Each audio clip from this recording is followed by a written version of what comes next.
Le droit et vous avec Caraxo, cabinet spécialisé en droit de la formation et la faculté libre de droit.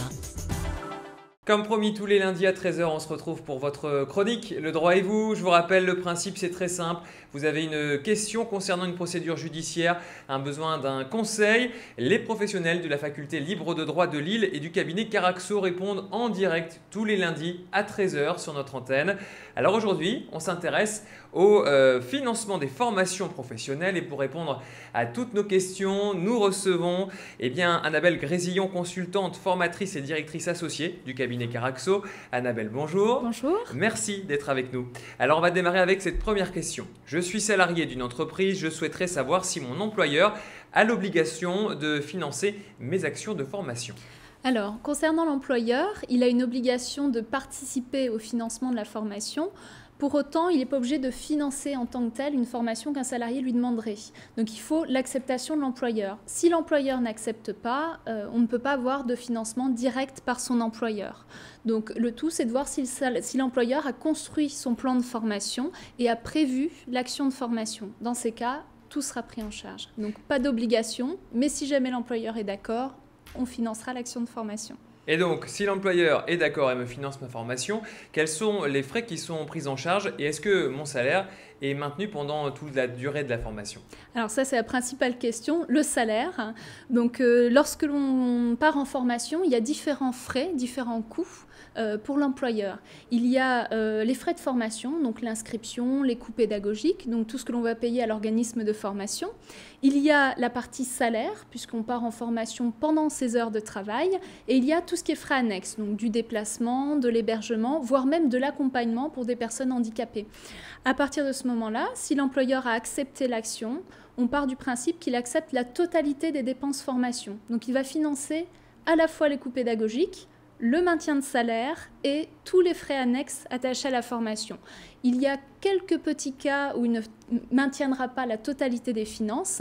Par exemple, il peut demander à son salarié de partir en dehors des heures de travail. Donc, il n'y a pas de salaire.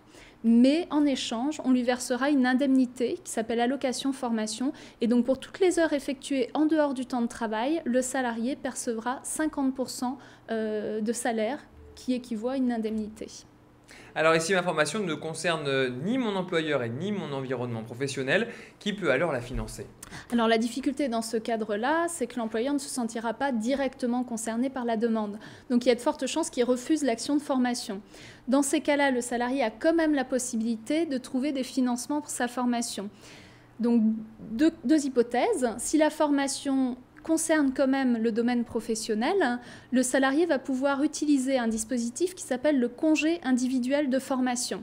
Donc il va se rapprocher d'un organisme qui s'appelle le FONGECIF ou bien un organisme que lui donnera son employeur et qui financera aussi ses congés individuels de formation.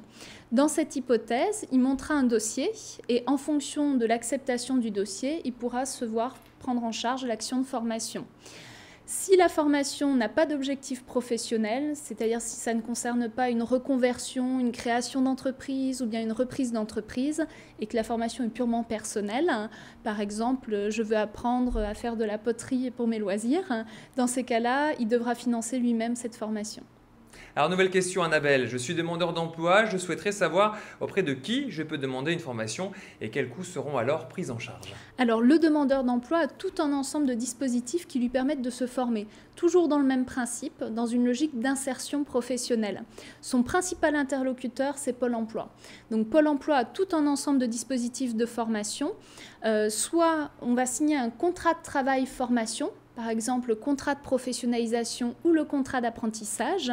Ces dispositifs permettent à la fois de se former et en même temps de travailler pour une entreprise. C'est le principe de l'alternance. Dans ces cas-là, la prise en charge des dépenses seront faites par l'employeur et des organismes de subventionnement comme l'OPCA, la région, etc. Autre logique, je ne veux pas signer de contrat de travail où je n'ai pas à disposition de contrat en alternance. Je peux bénéficier de formation par le biais de Pôle emploi et donc de mon référent Pôle emploi. Donc chaque demandeur d'emploi a son référent. Il faut qu'il lui adresse la demande de formation et dans ces cas-là, Pôle emploi pourra utiliser un budget spécifique formation. Alors pour toutes ces informations, il y a un site qui a été créé et qui a mis à disposition par le gouvernement, donc pour tout public, salariés, demandeurs d'emploi, fonctionnaires. C'est orientation-formation.fr où on retrouve vraiment toutes les informations des différents contrats et des différentes aides qui existent. Alors, autre interrogation, j'ai entendu parler du droit individuel à la formation. Qui paie les frais lorsque j'en fais la demande? Alors, le DIF, droit individuel à la formation, c'est une demande que l'on fait avant tout à son employeur.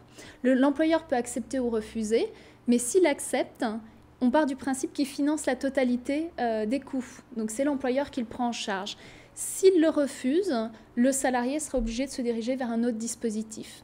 Un demandeur d'emploi peut demander le DIF et dans ces cas-là, il va demander la prise en charge à son collecteur de fonds formation, son OPCA, et ce sera marqué sur son certificat de travail. Eh bien, très bien, merci beaucoup. Merci Annabelle Grésillon, je rappelle que vous êtes consultante, formatrice et directrice associée du cabinet Caraxo. C'est la fin de votre chronique, Le droit et vous. La semaine prochaine, eh bien, on s'intéressera à un autre aspect du droit à la formation. Dans une poignée de secondes, vous allez retrouver donc la météo. Puis je rappelle tout de même à nos téléspectateurs, si vous avez une question concernant le droit à la formation, eh bien, vous pouvez la poser sur notre site internet www.grandlille.tv ou sur notre page Facebook, sur la page Facebook de Grand Lille TV. C'était Le droit et vous avec Caraxo, cabinet spécialisé en droit de la formation et la faculté libre de droit.